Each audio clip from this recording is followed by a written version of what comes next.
салому алайкум боз дӯстони азиз, ҳаводорони сомонаи раҳим продакшн ва нафароне ки ин лаҳзаи навбори маро тамошо карданд. Аввало пеши ин навора сар кардан илтимос хоҳиш мекунам, ки 5 минут вақти худро дариғ надоред, дар ҳамин канал бисед то охири навора тамошо кунед. Ва ҳар яке шумо муҳимае дӯстони азиз. Хай худованд ҷои устоди азиза яке аз маконҳои биҳишт муяссар бигардонад, ки беҳтарин шахсияте имрӯз мо ҳамин намози пешинда ба хок супордем. Устоди азиза, устоди меҳрабона, боз як бор дига дуо мекунем, ки дар намо биҳишти худованд, макони худованд барояш муяссар бигардонад. Ва бисёриҳо дар комментариҳо нависанд, ки устоди азиза аз чӣ сабаб мурда, сабаби маргаш дар чӣ бошад. Бисёриҳо хай ҳар хел фикра, ақидае ки нисбати санъаткори тоҷик нисбати устоди азизи мо дошт, дар комментария фикри хича озод ва кушоду равшан гап зад. Дӯстони азиз, бисёриҳо комментариҳои хуб нависанд, дар ҳаққи устоди азиз дуои нек карданд ва суханони хуб гуфтанд ва миннатдори худро ба он нафароне мерасонам, ки қадри устодам медонистанд, дарк кардан, фаҳмидан. Ва касоне ки боз дарак надоранд, дар ҳаққи устоди азиз дар ин бегаи якшанбе рӯзи 16/05/2021 як дуои нек кунед. Дар ҳаққиш як сураи хубу, як сураи, як фотиҳаи некро барои устод дариғ надоред. Биё гап сари мақсад мегзарем. Мехоҳам, ки анамо оиди бемории устод ба ҳар яки шумо гап занам. Дӯстони азиз, аз кадом сабаб устоди азиз, устоди ҷигарбанди мо шумо аз дунё гузашт?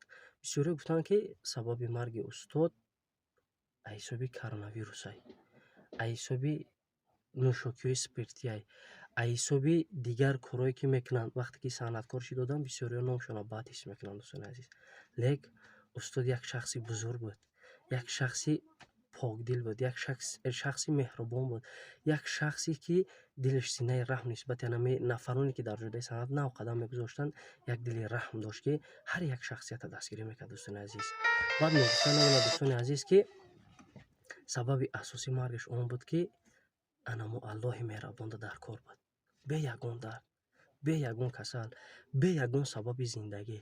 Вақте ки устод айни хурданаш буд, айни гаштанаш буд, лек Аллоҳи меҳрабонда дар кор буд. Худованд одами хуба тез мегирад, ба назди худаш мебарад. Дӯстони азиз, ҳеҷ гоҳ ягон чиз сади роҳи мо шида наметавонад.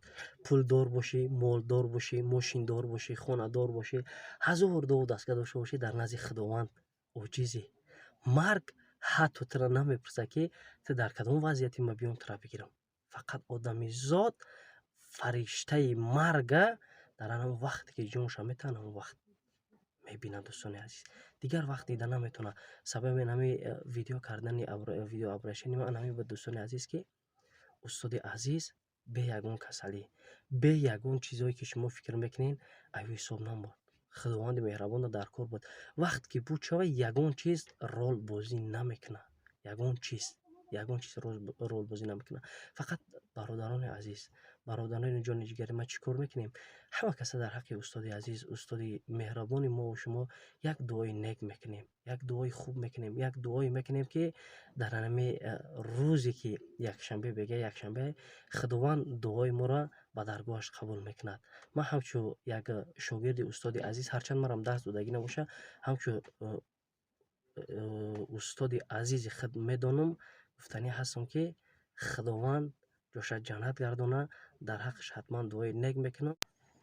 Салому алайкум тамошобинон ва подписчикони муҳтарам.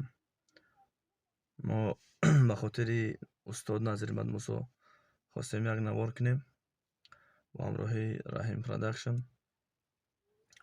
Устод барои мо шахси бисёрам муҳим буд, азиз буд.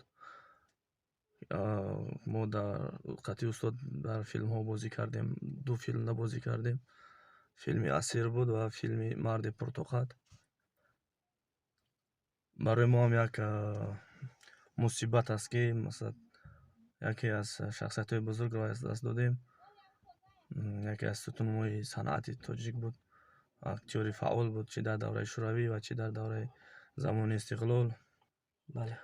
Нақши худашонро бисёрам олӣ хуб бозиданд. Ҳарчанд ки агар сценария хуб намебуд, ё ин ки режиссёр хуб намебуд, ё ин ки филм безеб мебуд, аммо устод нақши худашонро бисёрам ҷолиб мебозиданд ва кӯшиш мекарданд, ки филм ба дараҷаи олӣ барояд.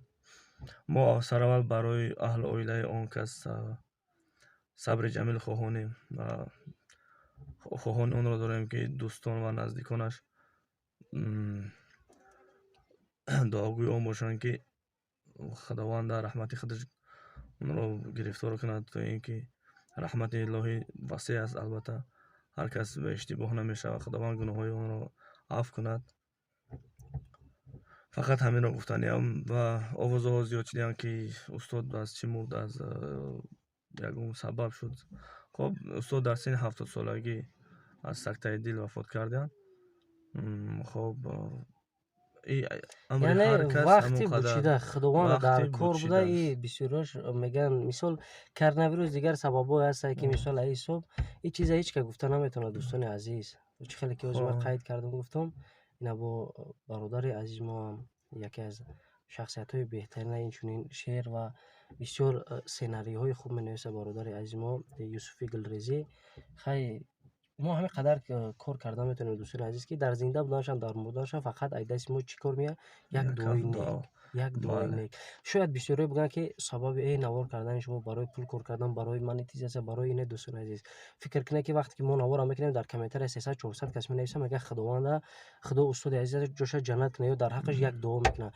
Иншоалло, ки худованд дуои ҳар яки мо шуморо қабул мекунад. Боварӣ комил дорум. Дар ин байне ки 300-400 нафар менависа, якташ муҳоҷирай, якташ камизоата, якташ боя, якташ муллоа, якташ ҳофизаи сарояндаи, новоста касе боша набоша, бандаи илоҳияй. Фақат боварии комил дорум. Ё не акаҷон? Бале. Дар замони пайғамбари Худо алайҳиссалом як мурда вафот кард. Баъд саҳоба гуфтанд, ки худо раҳматш кунад, худо раҳматш кунад, гуфтанд. Раҳимааллоҳ гуфтанд.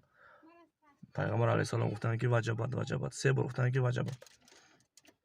Боз мурдаи дигареро ҳам хел гуфтанд, ки одами бад буд, одами бад буд, гуфта ташвиқ карданд. Пайғамбари Худо алайҳиссалом гуфт, ки ваҷабат, ваҷабат, ваҷабат. 3 бор ваҷабат гуфтанд. Саҳоба пурсон шуданд, ки ё Расулуллоҳ, ӯшам одами хуб гуфтем, ваҷабат гуфтӣ, ишам одами хуб гуфтем, ваҷабат гуфтӣ. Мо нафаҳмидем ин гапҳои шуморо. Баъд гуфта, ки Расули акрам саллаллоҳу алайҳи ва саллям, ки ҳамин аз пушти инсон 3 нафар бигӯяд, ки худо раҳматш кунад, худованд мағфиратш кунад, ин воҷиб мешавад.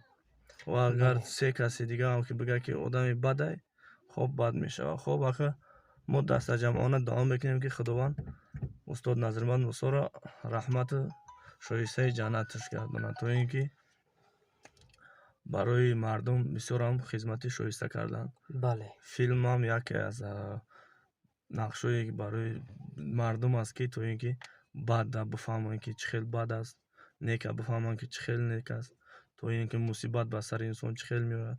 Ҳамаи ҳамин оинаи мардум аст. Бале, Оинаи мардум дӯстони аст. азиз, хайр ногуфтан омад. Дӯстони азиз, гапа зиёд накунем, чанд қадр дар бораи устод гап занем, камай. Фақат ай ҳар яки шумо ҳаминра хоҳиш дорам, ки видеоро падилиса кунед, то ки дигарҳо бинанд. Дар ҳаққи устоди азизи мо як дуои нек кунанд. Худованд нигаҳбони ҳар яки мо шумо бошад.